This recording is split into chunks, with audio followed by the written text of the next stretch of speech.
Now that we have Stokes' theorem and the divergence theorem, as well as with our recollections on differentiation of functions of several variables, we are familiar with the three ways in which the nabla operator can be applied to other entities. The gradient is where you multiply the nabla operator with a scalar.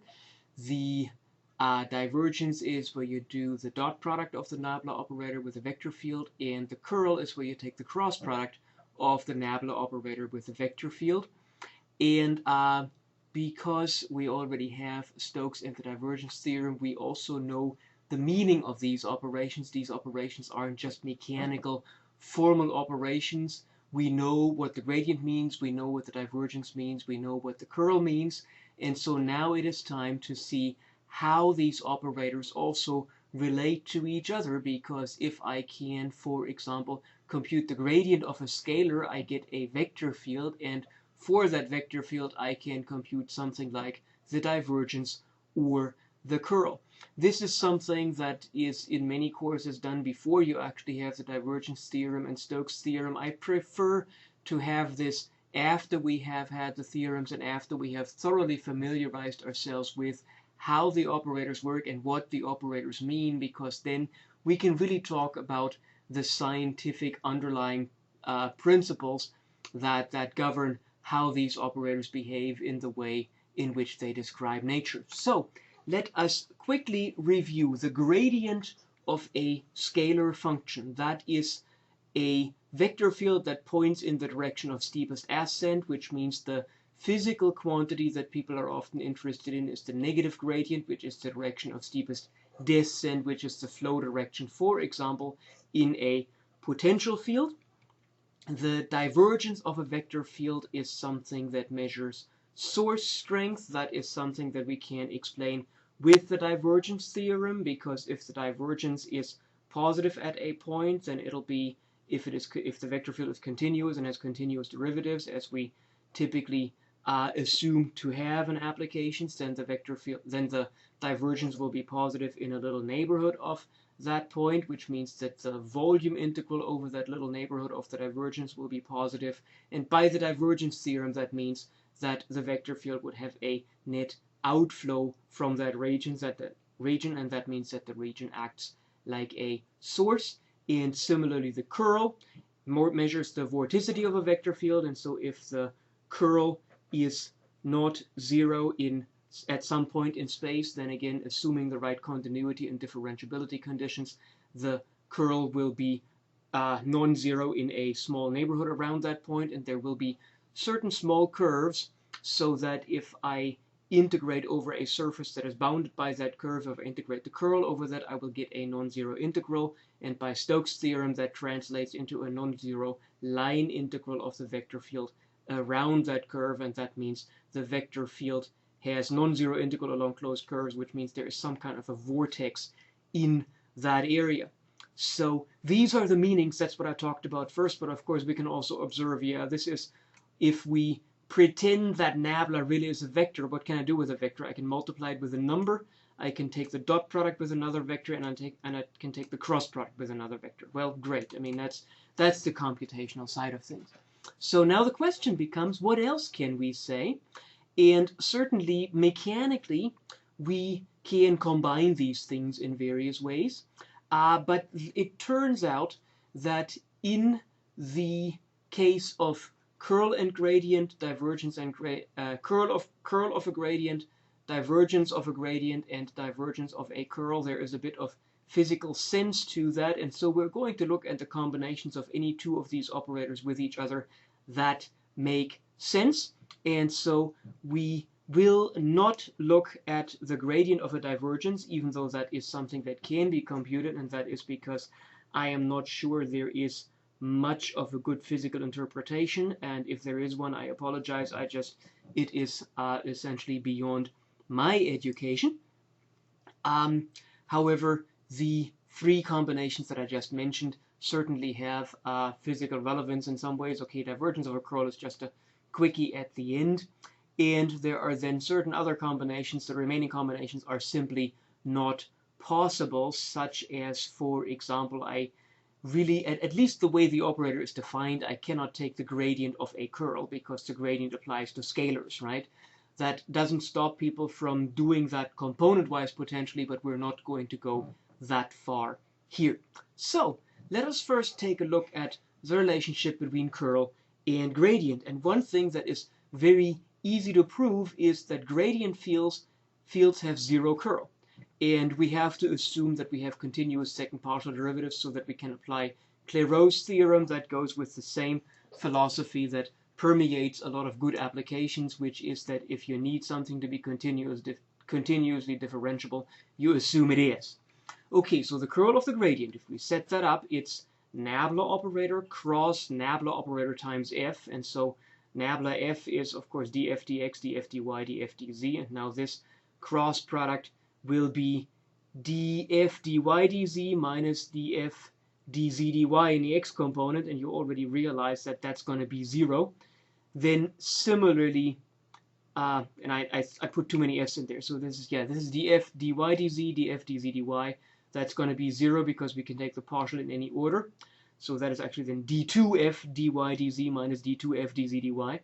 In the second component, I get that I apply the x partial to the z partial and the z partial to the x partial.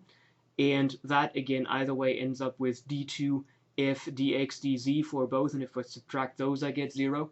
And for the third component, I take the x partial of the y partial minus the y partial of the x partial, which, as long as we have Clairaut's theorem, turns out that this has 0 curl. And now the question is, how about the converse? Because this would be a really nice computational criterion that says, hey, if I can just compute the curl and the curl ends up being 0, then that may be a gradient field. With gradient fields, of course, having good physical relevance, as we have seen in the presentation on the fundamental theorem for line integrals, that would be a nice computational criterion that also then verifies this condition whether something is a gradient field. Well, so does 0 curl imply that the field is a gradient field? The answer is, it's technical. Because let's look at the following. 0 curl alone is not going to be good enough.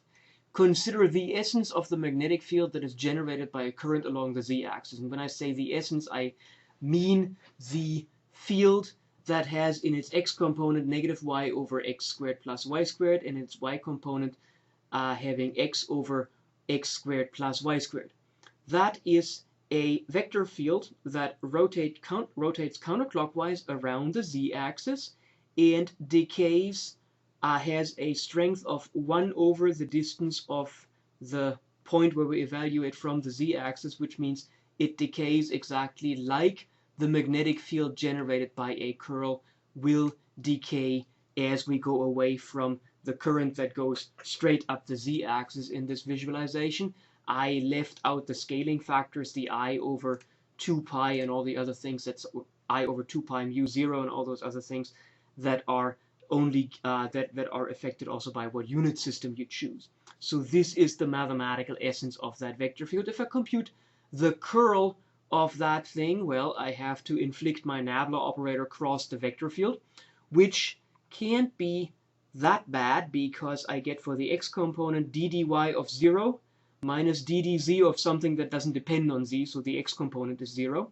I get d dx of 0 minus d dz of something that doesn't depend on z, and then that extra negative sign from the z component, from the middle component doesn't even matter because I get 0 for that also. And in the z component, I get d dx of this one minus d dy of that one, so I end up with 0, 0, d dx of x over x squared plus y squared plus d dy over y times of y over x squared plus y squared. So that certainly is not half as bad as, for example, the divergence of the electrostatic field of a point charge, right?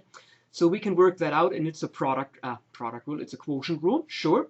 Derivative of the numerator, which is 1, times denominator, which is x squared plus y squared, minus numerator, which is x, times derivative of the denominator, the x derivative is 2x, divided by the denominator squared.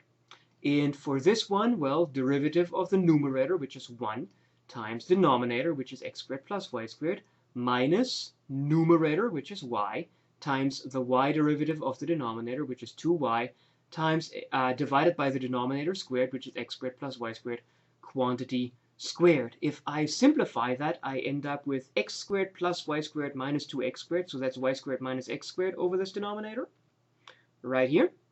And if I simplify this one, I get x squared plus y squared minus 2y squared, so that's x squared minus y squared over that denominator. And you can see when you add that up, you get 0 curl. Ha, okay, well, we know that the magnetic field generated by a curl along the z-axis is not a gradient field, and that is because if you take a current that goes in the vertical direction, that current I, then that current generates a circular magnetic field around the wire, which goes along the z-axis. So currents are surrounded by circular magnetic fields, and circular magnetic fields in particular, and fields that have closed field lines in general, are not fields that can be gradient fields, because the defining quantity for a gradient field is that closed line integrals are 0. So even though the curl of a field, of this field, is 0, we do not have that this thing is a gradient field. And the problem is that we have a singularity along the z-axis, because in the model, the current goes exactly along the z-axis. The z-axis does not have any physical extent, so we have infinite current density in a wire that has no volume, which of course physically is not possible, but nonetheless that is the mathematical problem here. And when you go to stuff where this is actually physical possible, then your description changes a bit. Mathematically, that means we've got a singularity along the z-axis, right? We divide by 0, things blow up.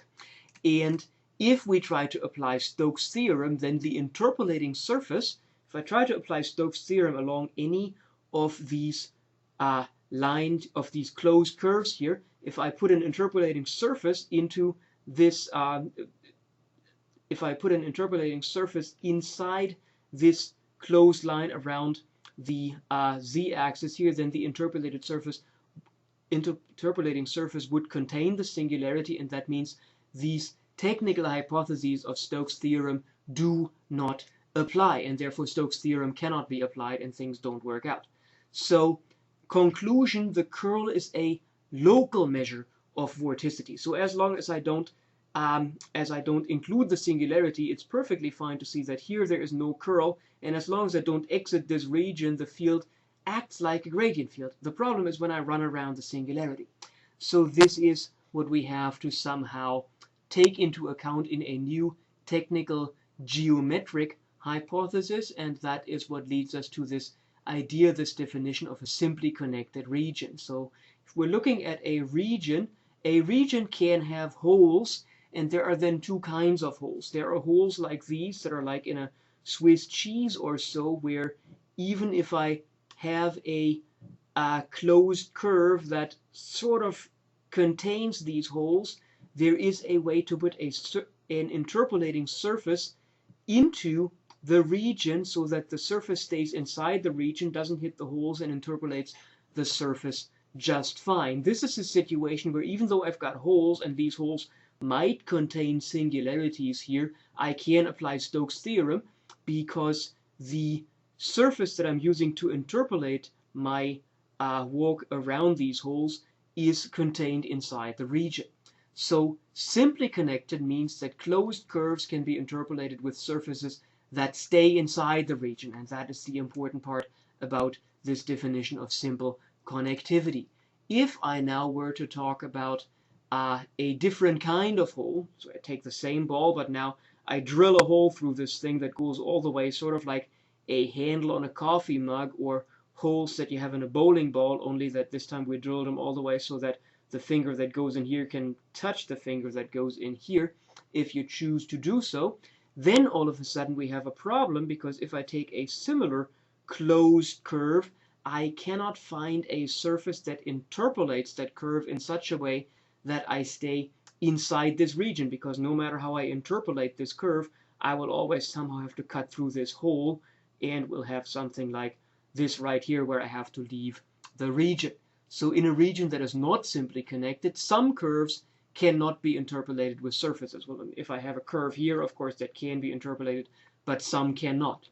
And that is exactly what now leads us to how we can actually make a connection between curl and gradient, and that is a connected region in three-dimensional space is called simply connected if and only if for every simple closed curve C contained in the region, there is a surface S that is also contained in the region and which has C as its boundary.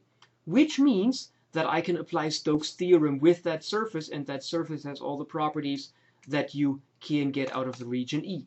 So now the theorem is that a vector field F with continuous second partial derivatives on a simply connected region. So now we're back. Now simply connected avoids this problem that we had with the magnetic field of a wire, right? That is a gradient field if and only if the curl of this field is equal to 0. And the proof now is very quick. We already have proved that the curl of a gradient field is 0. So if this thing is a gradient field, we know that nabla cross F is 0. That's perfectly fine. Conversely, because the region is simply connected, Stokes' theorem can apply to curves inside the region with a surface that also is inside the region, so with a surface on which the gradient is equal to 0. And so that means it's a simple consequence of Stokes' theorem that 0 curl on a simply connected region implies that integrals over closed curves are 0. You take a closed curve inside the region, you interpolate that closed curve with a surface that is inside the region, you know that the surface integral of the curl over that surface is 0, and that means that the line integral along the closed curve also is 0, and that tells us that indeed, and this is something that physicists then certainly also in applied people just use very frequently, or at least whenever gradient fields are concerned, the condition to determine whether a field is a gradient field is you compute the curl. If the curl is 0, it's a gradient field. If not, it's not. As long as you have simply connected regions, but singularities such as currents going through things and things like that, that's the kind of stuff that when you look at an applied scenario, you will literally see. Okay, so now let's look at the divergence and the gradient, and we want to talk about the divergence of the gradient, and that actually leads to the way heat transfers. It leads to the heat equation. So what I want us to consider is a small ball centered at a center R with radius A and surface S. So here's that ball, and if we were to assume that this ball was hotter than its surroundings, then of course heat energy would transfer out of the ball through the surface. And so what do we know about heat energy? Well, first of all, we know that heat flux is proportional to the negative gradient of U, where U is, I mean, if you want to have it exactly, it would have to be the heat energy density. If you use U as the temperature, then it's at least still proportional. We are not assuming any kinds of complications where different parts of the region have different heat conduction coefficients. It's just supposed to be a homogeneous medium. And this comes from the fact that if you've got a region that is hot, and if you've got a region that is cold, then the thermal flux doesn't go back from here and around somewhere. The thermal flux goes directly from hot to cold. If we then look at the net heat transfer through the surface of the region per time unit, so think about that ball again, that heat transfer is proportional to the surface integral of the negative gradient over the surface. And that is because if you have a large gradient, that means you have a large temperature differential, and that means you have a lot of energy transfer through that surface. That is why it is really easy to heat a house early in the fall when it's uncomfortable outside, maybe somewhere in the 50s. You turn on your heater, it doesn't stay on very long. The inside of your house is fine and stays fine for quite a while. Whereas if you are in the middle of a bitter cold Kansas type winter, it's 0 degrees outside, and I'm on the Fahrenheit scale right now. If it's 0 degrees outside, you heat your house, it feels warm for a while, it cools down pretty quick. That's because you have a huge temperature differential, and even with the best of insulations, you've got a big gradient and you've got more heat transfer than if the temperatures are about equal. Okay, so that heat transfer is proportional to the integral of the gradient over the surface, which then also takes into account that large surface area means you've got more energy loss than small surface area and things like that. On the other hand, the net heat transfer through the surface per time unit is the rate of change of the net heat content of this little ball B per time unit, because heat doesn't just jump from the center of the ball to the outside. It only transfers through the surface, right? If you go outside, you feel cold, your skin gets cold, your core body temperature, as long as you are healthy and don't stay outside very long in a cold climate, will not change significantly, even though you probably won't feel too well after a while unless you take measures to stay warm, such as warm clothing and moving around. Now, this rate of change of the net heat content is simply the derivative of the triple integral of the heat energy density, or it is proportional, if we use U as the temperature, is proportional to the time derivative of the triple integral of the temperature. We have to think about this negative sign real quick. Remember that in the divergence theorem, the orientation is positive, which means outward pointing normal vectors, and so if the integral of the negative gradient over the surface with outward pointing normal vector is positive, that's a net transfer out. Whereas this partial derivative of the integral of the temperature over the inside, when that partial derivative without the negative sign, so just this thing, when that's positive, that's a net heat transfer in. That means things warm up, which means we need this extra negative sign to make sure that we really have a proportionality where the constant of proportionality is positive, which makes things much easier to read. Okay, so that means that the negative surface integral of the gradient of U is equal to some number times the negative partial derivative of the triple integral of U over the volume where U is the temperature. Well, now we know by the divergence theorem the triple integral of a vector field over a surface is just the... okay, so now first, I'm not applying the divergence theorem directly. I'm first pulling the k inside. I'm pulling the negative signs away. I'm canceling the negative sign here, and that is pretty easy to do.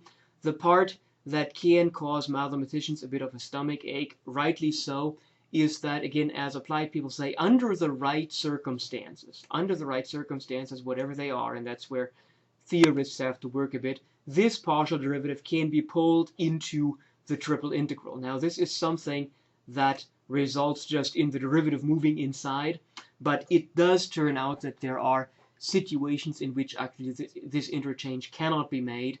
It requires, for applications, to again invoke this philosophy that applied people rightly choose to have, which is, if we need so and so many differentiability conditions to make this work, and there are these conditions that allow that, then we just assume that these conditions are satisfied, at least for the moment, because typically the mathematical pathologies don't occur that much in applied scenarios. So that has simplified things a bit. Now the left side is still a surface integral, the right side is a triple integral. Now we're going to apply the divergence theorem. I just had to peek here.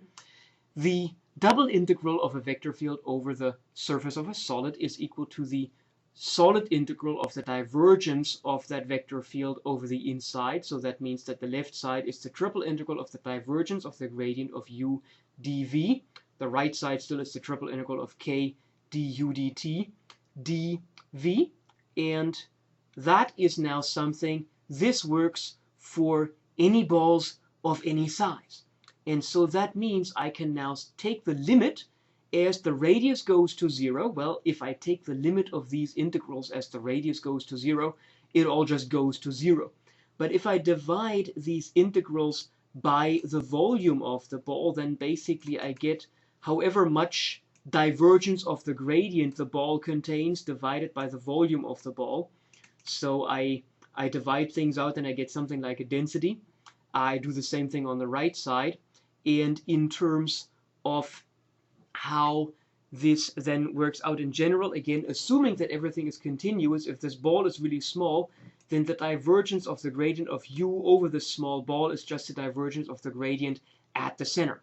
Similarly, the du dt, if the ball is sufficiently small and everything is nice and continuous, will be about k du dt at the center, which means as I take this limit as a goes to 0, this turns into the divergence of the gradient at the center at time t is equal to k times the partial derivative with respect to time at the center at time t. And that is indeed the heat equation. The heat equation says that k times the partial derivative of your temperature is equal to the divergence of the gradient of your temperature, and then that thing can be written as the famous Laplace operator, because the divergence of the gradient is nothing else but second partial with respect to x plus second partial with respect to y plus second partial with respect to z. So this is where the heat equation comes from. What it basically says is that the source strength of your flow field of your potential is equal to the partial derivative, is equal to k times the partial derivative of the time derivative of your potential here, if you will. If we want to visualize that, we know that the triple integrals are equal, and the limiting process is that we're shrinking that ball, and as the radius shrinks, the approximation that the triple integral of the divergence of the gradient is approximately the volume times the divergence of the gradient at the center, and that the triple integral of k times du dt is approximately the volume times k du dt at the center. These approximations improve towards equality, and in the limit, we simply at every step, of course, cancel the common volume factor that we have here as well as here, and in the limit, we get that the divergence of the gradient of u is equal to k times du dt. And so that is how heat transfer works, and that is how diffusion works. And if you want to philosophically view it like that, this is why it works that way. It's what the derivation gives us.